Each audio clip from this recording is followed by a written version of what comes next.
In this video, I'm gonna break down how I shot a sports event, more specifically kickboxing and boxing event, with an older Canon 60D. And this camera is about 15 years old, so it's not the best camera to use to shoot a fight event, especially when the people are moving fast or throwing fast punches, fast kicks, and you have to set up the camera just the right way to capture the action and to freeze that motion of those punches, of those kicks, of those takedowns being delivered. Of course, this is not the best camera to use, and actually since this video I already upgraded my gear to a Canon R6 Mark II. But I wanted to go back and break down how I used and what settings I used to set the camera up in order to capture this fight event and in order to capture some quality photos. Now, I still had problems with some noise in the photos, and I still lost a few pictures, a few images, because this is a slower camera and a slower lens, but I was still able to push this camera to its limit and still capture some quality shots of the event. So I'm gonna break down what settings I used and how I was able to push this older camera to its maximum. So let's get into it.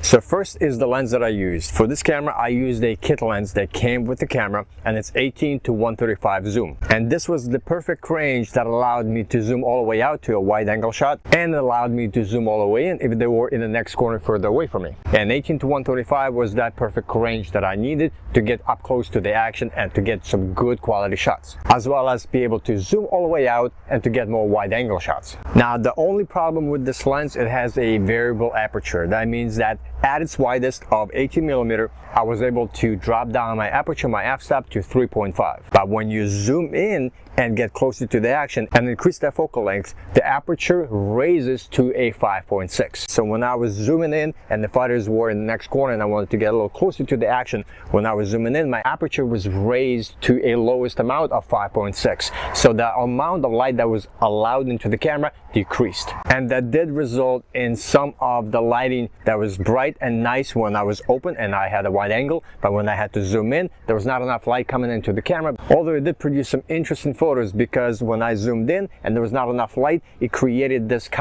Renaissance painting effect. Now, when it came down to selecting the settings for this camera, I used shutter priority because I needed the shutter speed to be as high as I could push it, and the lowest shutter speed that I set my camera to is 1/500. That allowed me to freeze some of the action, some of the motions, and get those punches and those kicks frozen in time and without any motion blur. Now, I wish I could have pushed it higher than 1/500. The ideal setting is 1/1000 or even higher, 1/1250. But this camera is just not fast enough with everything else that I pushed to push my camera, my shutter speed, to 1/1000. There's just not enough light coming in with everything else that I set, even at its lowest aperture and the highest ISO. So the minimum shutter speed, I just set it to 1/500. Sometimes I would push it a little bit more to maybe 640. I tried a few shots at 1000. There's just not enough light coming in. So I would go back and forth between 1/500 or 1/640. And that allowed me to get some good decent shots with enough light coming in and still freeze that motion. So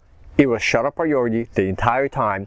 The aperture was decided for me by the camera automatically, and they usually drop down anywhere between 3.5 to 5.6, depending if I was wide open or zoomed in. And then the last setting that I set was my ISO. And the ISO, I had to push this camera to the maximum capacity of the ISO that was allowed to do so. The highest ISO by default that you can set this camera to is 6400. However, there's a hidden setting in this camera to set your ISO double that amount, and you can increase it to 12,800. And that's what I ended up doing. I needed to get the most light at my shutter speed at the aperture that I was shooting, which I needed to increase that ISO to 12,800 because the default amount of 6400 just was not enough and I needed more light. So if you need to push your ISO on your Canon 60D to 12,800, here's how to do so. If I go to my quick settings of the camera right now and I switch over to ISO and go into the menu, you can see that you have the ability to go to 12,800, but it's currently grayed out.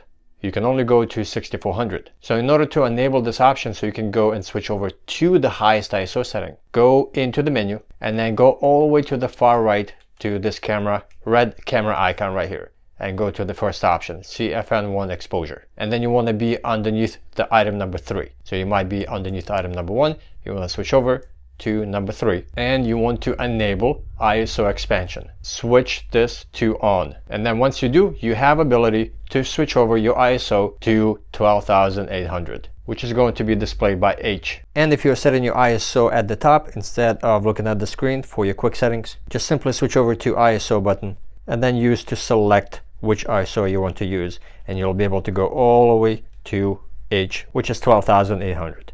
So now with the ISO set, and that's what I was shooting at the entire time, at 12,800, my shutter speed 1/500 or 1/640, and my aperture variable depending on if I was zoomed out, zoomed in, anywhere between 3.5 to 5.6, which was set automatically by the camera since I was in shutter priority. With those settings, I was able to capture the best images that I could with the camera given my limitations. Now, it's unlikely that I will ever use this camera again for a sport event, specifically for what I shoot, fight events, because I upgraded to a Canon R6 Mark II, and that's my primary camera that I use, and it is incredibly fast, and I love that camera. I love how fast it is. As the ISO settings can be pushed double the amount of 12,800 and produce pretty much no noise, and I am able to put that shutter speed to the highest amount that I need, which is 1/1000 at its minimum. But if you are in a situation where you are still using this older Canon 60D, you can still shoot some sporting events and you can still capture some great shots. And I hope this video helped, and I will see you in the next one.